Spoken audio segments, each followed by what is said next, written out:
Mga ka-idol, ayan lods sa dito yan ka-idol sa sa San Pedro ka-idol, dito kay Tony Clemente ka lods. Diyan kami nagtalok kanya, diyan ako ka-idol sa highway.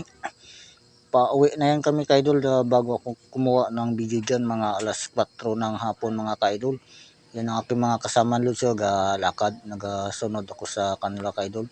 San Pedro bago mangat ka-idol yung mga tao ni kabisi, yung aming kabisi ka-idol si Joe Ligip. Ayan mga ka-lods, yun ang aming tinaniman.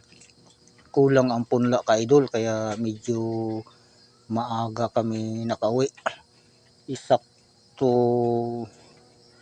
alas 2:20 yata ka-idol kanina kami nakauwi kasi mas maaga pa sana ka-idol kung maganda yung punla. Ang punla kasi lods medyo bantal at mahirap kusiin, tapos yung tubig kunti pa. Ayan na ka-idol yung aking service. Ayan ka-idol, 2 minutes lang yata ulit ito, tapos mamaya ikarugtong ito ka-idol. Doon na sa bahay yung edit ko, i-edit binugtong ko na lang. Ayan ka-idol, at pauwi na ako dyan ka-idol.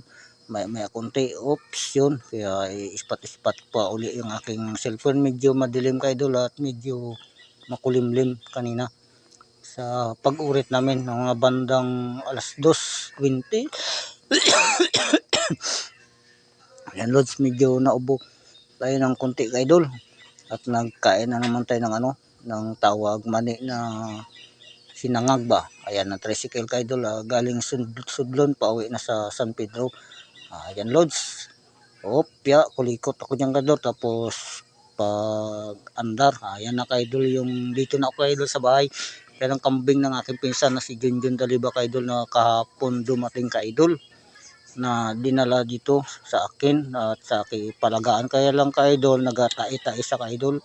Hindi ko lang alam kung anong sistema niyang ka-idol kung makaya pa na pagalingin yung kanyang pagtai-tai. Ayan lods, yung kanyang mga kasamahan sa dulo.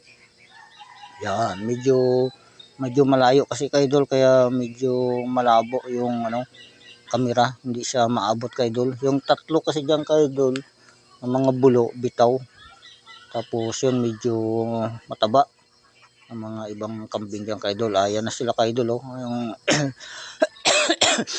anak ng kambing na nalagaan ko ka-idol. Ayan na si Turo na galing dun sa kabila. Ayan lods, at malapit na ito magtapos ang aking video dito ka-idol. Shout out na lang ka-idol sa lahat. Medyo galakas lagahina lods yung aking